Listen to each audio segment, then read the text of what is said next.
by Ernesto Zedillo October 8 at 3:26 p.m. Ernesto Zedillo, a professor of international economics and politics at Yale University, was president of Mexico from 1994 to 2000. He is also a member of the Berggruen Institute's 21st Century Council. Back in July, it would have been impossible to predict that the talks to renegotiate the North American Free Trade Agreement, NAFTA, would end as they did, first with a deal with Mexico on August 27 and then with Canada on September 30.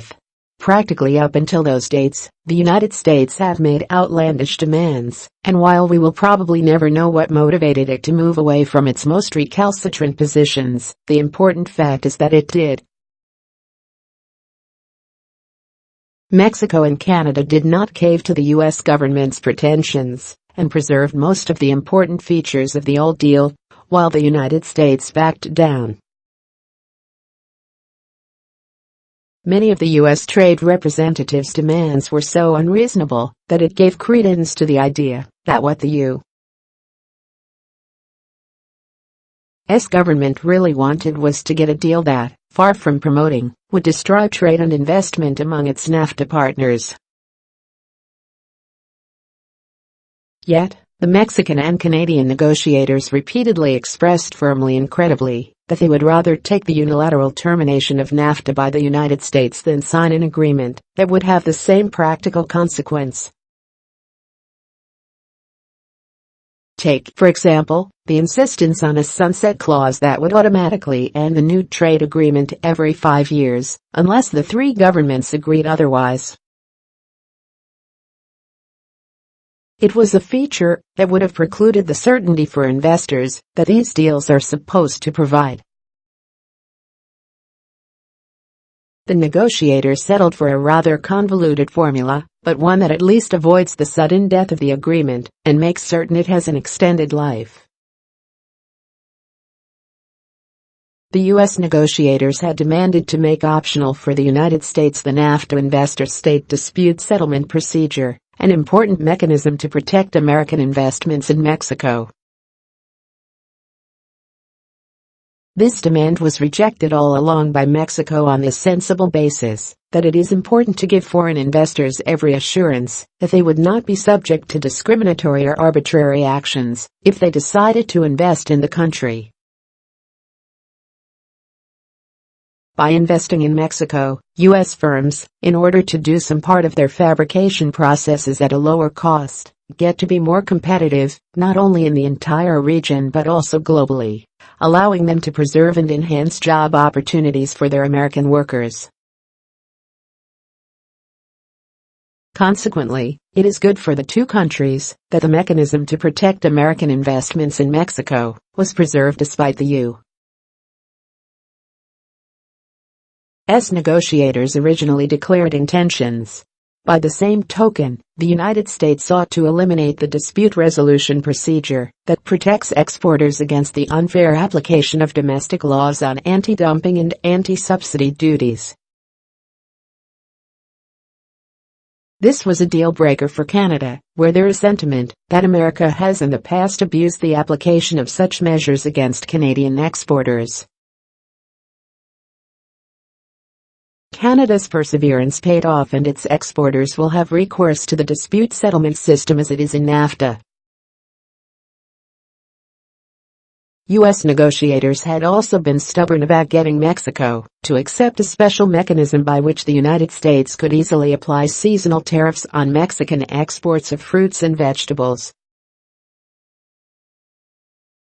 Mexico would not assent to the inclusion of this mechanism, and in the end, the new agreement will not contain it, to the benefit of both American consumers and Mexican producers.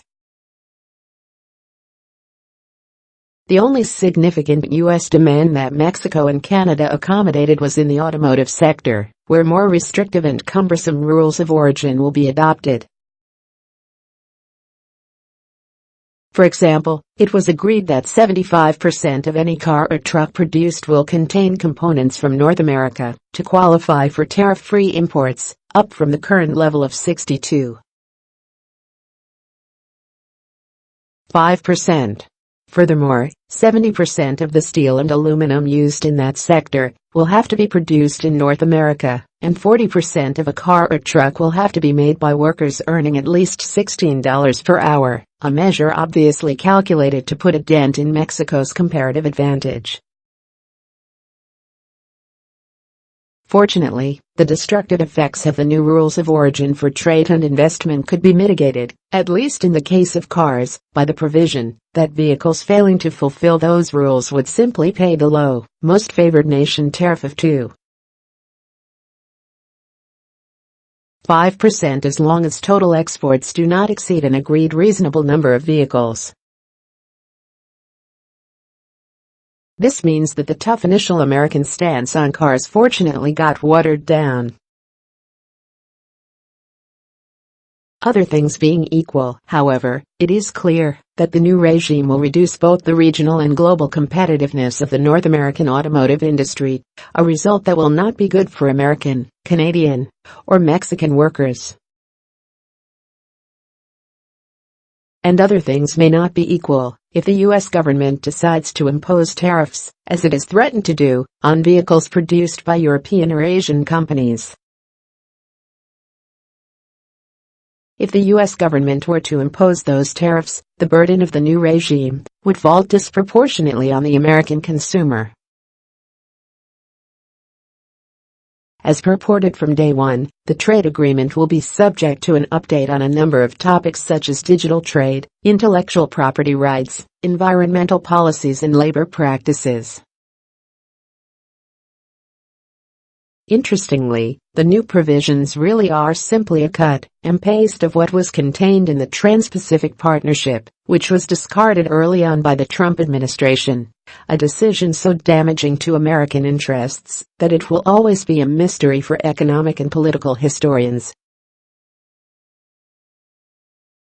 Finally, renaming NAFTA to USMCA, short for United States-Mexico-Canada Agreement, and so named presumably to put America first, would not deserve further comment if the new acronym were not humorous when translated into Spanish. It reads UMCA. If you take into account that Mexico's official name is Estados Unidos Mexicanos, then UMCA could be interpreted as the deal between Mexico and Canada that prevented President Trump from tearing up NAFTA. At the end of the day, it was Mexico and Canada that won the hard-fought battle to preserve most of the original trade deal. This was produced by the WorldPost, a partnership of the Berggruen Institute and the Washington Post.